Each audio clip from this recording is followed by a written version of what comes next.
अन्नपते दे अन्न शुभ देव दयालु उदार, पाकर तुष्टि स्पुष्टि को कर्म कर्म हितकार। कितनी सुंदर प्रार्थना है स्वामी जी महाराज द्वारा की गई, हर एक को करनी चाहिए साधक। अन्नपते ये अन्न है तेरा दान महान, तेरा दिया हुआ परमात्मा खा रहा हो। ये भावना सच्ची भावना होनी चाहिए, दिखाई देना चाहिए। परमात्मा तेरा दिया हुआ दान खा रहा हो, मेरा कुछ नहीं। ऐसे अन्न से क्या होगा? अन्नपति दे अन्न शुभ देव दयालु उदार, पाकर तुष्टि संतोष। तुष्टि अर्थात इस अन्न से मुझे संतोष मिलेगा, तृप्ति मिलेगी, मेरी भूख मिटेगी। पाकर तुष्टि स्पुष्टि को बल मिलेगा, मेरा पोषण होगा। कर्म कर्म हितकार। यदि ये नहीं किया तो परमात्मा का दिया हुआ अन्न खाया हुआ बेकार। पाकर तुष्टि स्पुष्टि को कर्म कर्म हितकार। यदि ये नहीं किया बेटा तो सब बेकार गया, खाया हुआ, मोटापा देगा और कुछ नहीं। इस अन्न को हमने सार्थक नहीं बनाया। यदि कोई कर्म ऐसा नहीं किया जो जिससे दूसरों का भला हो तो खाया हुआ बेकार। यूं कहीं परमात्मा का दिया हुआ हमने बेकार कर दिया। कल की चर्चा को चलो आगे जारी रखते हैं। डॉक्टर दुर्जन सिंह उस बालक की खोज में निकल पड़ा है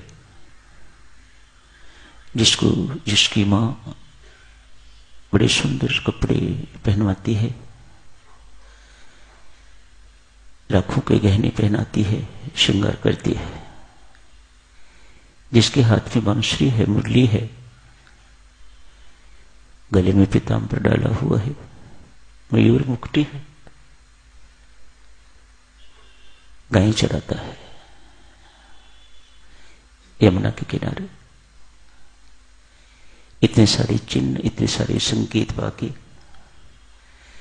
डाकू दुर्जन सिंह इस बालक की खोज में निकल पड़ा है।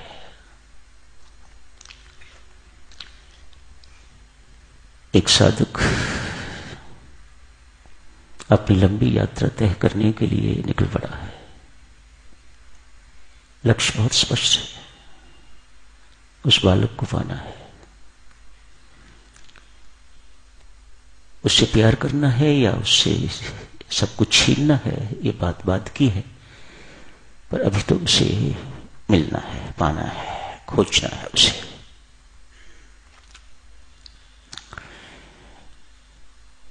परमात्मा से प्रीति देवियों सज्जनों यूनिलैटरल नहीं है।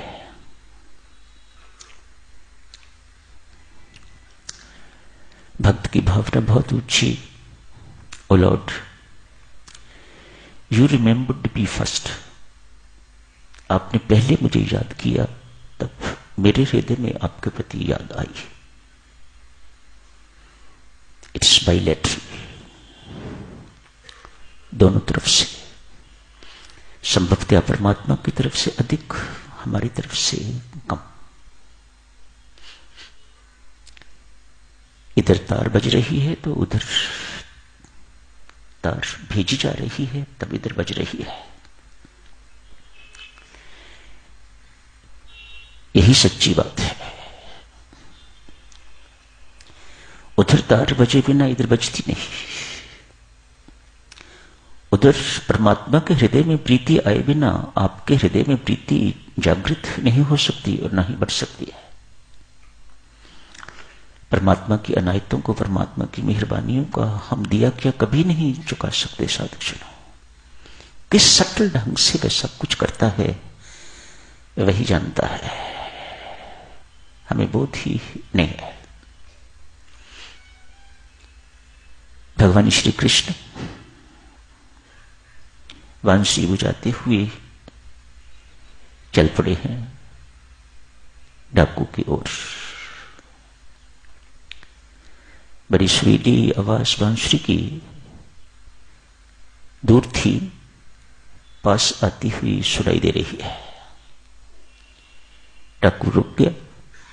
अब मुझे आगे बढ़ने की जरूरत नहीं, लगता है वही मेरी ओर आ रहे हैं।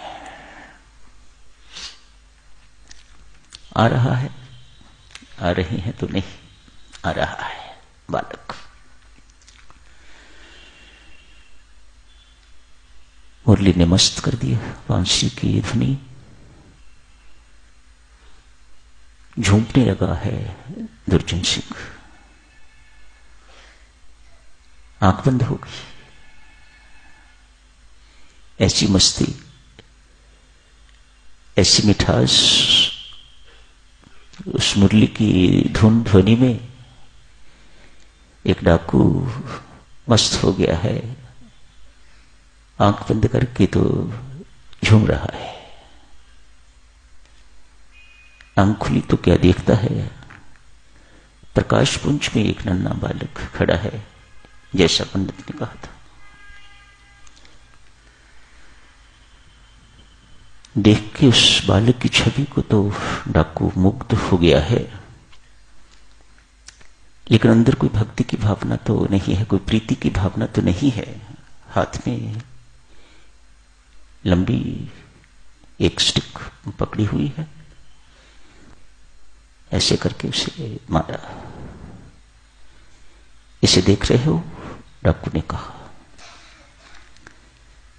मनमोहक मुस्कान से कहा, हां देख रहा।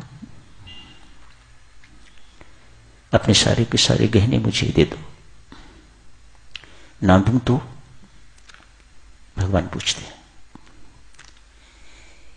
ये देखते हो ना, ना दोगे तो सिर फोड़ दूंगा। बाप रे बाप, हम तो कहते हैं बाप रे बाप, उन्होंने कहा बाबा रे बाबा। डाकू दुर्जन को लगा ये किसी को सहायता के लिए बुला रहा है। झट से मुख पर हाथ रखा ताकि आगे ये बालक बोले ना, किसी को बुलाए ना। स्पर्श होने की देरी थी, डाकू दुर्जन सिंह अचेत हो गया। स्पर्श से, परमात्मा के स्पर्श से, डराने वाला, धमकाने वाला डाकू यदि गहने नहीं देगा तो सारे के सारे गहने जबरदस्ती छीन कर तुम्हें इस नदी में फेंक दूंगा। ऐसा डराने धमकाने वाला परमात्मा के स्पर्श से अचेत हो गया है, सचेत हुआ। आंख खुली, दुर्जन सिंह नहीं रहा। हाथ बांधे, घुटने टेके उस नन्हे बालक के आगे खड़ा है। जैसे कभी आपने अर्जुन को देखा हो, उपदेश सुनते वक्त हाथ जोड़े हुए इस प्रकार कांपता हुआ सब कुछ सुन रहा है विराट स्वरूप देख के भगवान का। ऐसी ही हालत डाकू दुर्जन सिंह की है। मुझे गहने नहीं चाहिए। दुर्जन कहता है मुझे गहने नहीं चाहिए। तेरे दर्शन मात्र से, तेरे स्पर्श मात्र से मेरी सारी की सारी कामनाएं नष्ट हो गई हैं, मेरी तृष्णा खत्म हो गई है, मेरी वासना शून्य हो गया हूं, मेरी भूख मिट गई है, मेरी प्यास मिट गई है, हर प्रकार से मैं तृप्त हूं।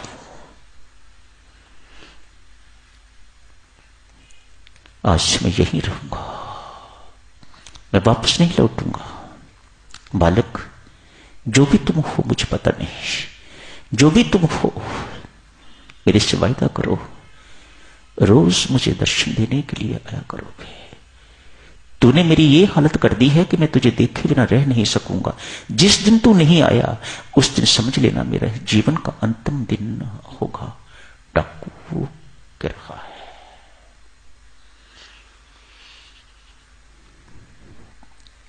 सोचिए ये सब कुछ सुन के तो भगवान के हृदय में कितनी प्रीति उसके प्रति उमड़ रही थी,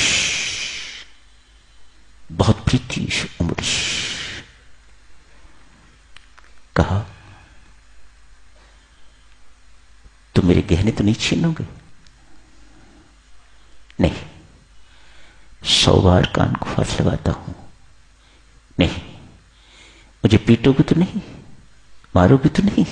नहीं ना। कहा ना, मैं कुछ नहीं करूंगा, रोज आके दर्शन दे जाया करो, वायदा करो तो मैं यहां से ही लूं। भगवान श्री वायदा करते हैं, दुर्जन आऊंगा, रोज दर्शन दिया करूंगा, अब गहने ले लो। भगवान श्री कहते हैं, अब गहने ले लो। नहीं, नहीं चाहिए। अरे कहना मानो ना, ले लो गहने। भगवान ने अपनी बांसुरी दुर्जन को दे दी है।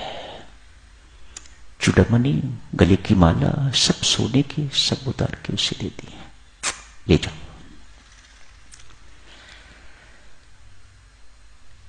चल पड़ा है, जाके पंडित को, कथावाचक को सारा हाल सुनाया है। पंडित चकित, हाथ में बांसुरी है सोने की, गले की माला है सोने की, ये तो भगवान की ही है और किसी की नहीं। इन सब का मैं वर्णन करता रहा हूं। भले ही मैंने कभी दर्शन नहीं किए थे, लेकिन वर्णन तो इन्हीं चीजों का मैं करता था।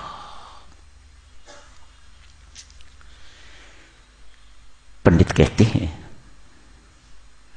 क्या मुझे दर्शन करवा सकते हो? कल ही चलो, मुझे कल जाना है।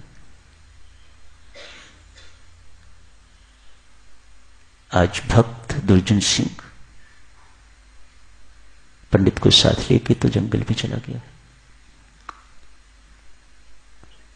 भक्त को बांसुरी सुनाई दे रही है, भगवान के दर्शन हो रहे हैं, पंडित को नहीं।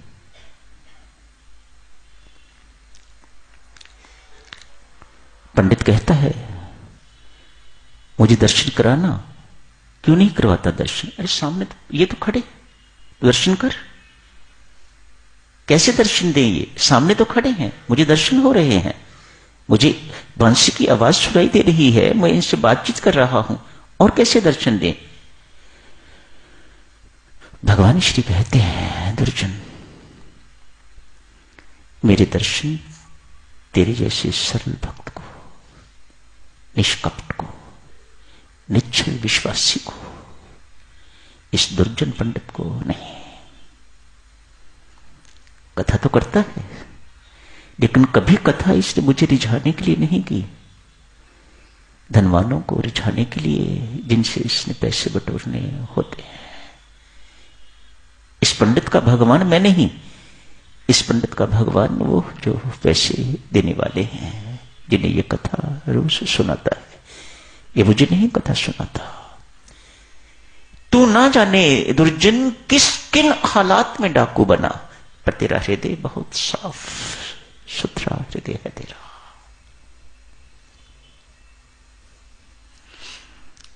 निश्चल है तू, निष्कपट है तू, परम विश्वासी है तू। भक्त दुर्जन जगन्नाथ गोस्वामी बन गया है। हाथ जोड़ के विनती करता है, प्रभु इस पंडित की मेहरबानी कि मैं आज यहां हूं, मैं इसका धन्यवाद कैसे करूं?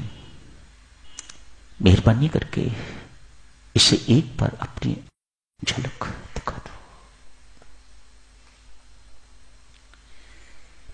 ठीक है भक्त, तू जिद करता है तो एक हाथ से मुझे पकड़, एक हाथ से उसे पकड़, तभी मेरी झांकी, मेरी झलक देख सकेगा। भगवान समझाते हैं,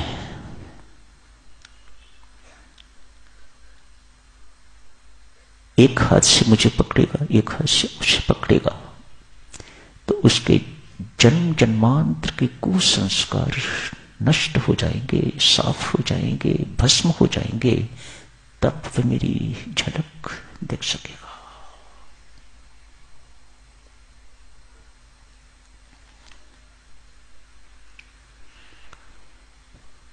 कितना पहाड़ जैसा काम है साधक जनों, माउंटेनियस टास्क बिफोर अस।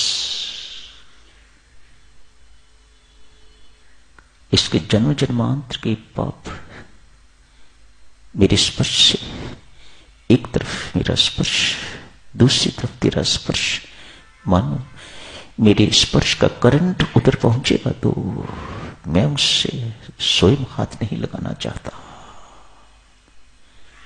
तेरे माध्यम से, तू भक्त है, तू फरियाद कर रहा है, तेरी फरियाद को मैं ठुकरा नहीं सकता। अतएव मेरे स्पर्श का करंट उसके भीतर जाएगा तो उसके जन्म जन्मांतर के पाप नष्ट भ्रष्ट होंगे, तो वह मेरी झलक पा सकेगा। ऐसा ही हुआ है भक्तजनों। उस ब्राह्मण को परमात्मा की झलक दिखाई थी।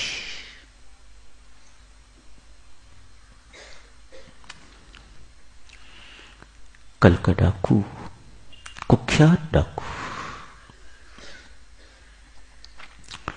परमेश्वर के कृपा से कोई साधना इस जन्म की तो नहीं थी। इस जन्म में तो कर्मों के अतिरिक्त कुछ नहीं किया था। न जाने कब की कोई साधना संचित होगी, पड़ी हुई होगी, ट्रिगर कर गई, कब कैसे जागृत हो गया, सब कुछ सोया हुआ और बिना कुछ किए परमात्मा का मिलन हो गया, परमात्मा के दर्शन हो गए।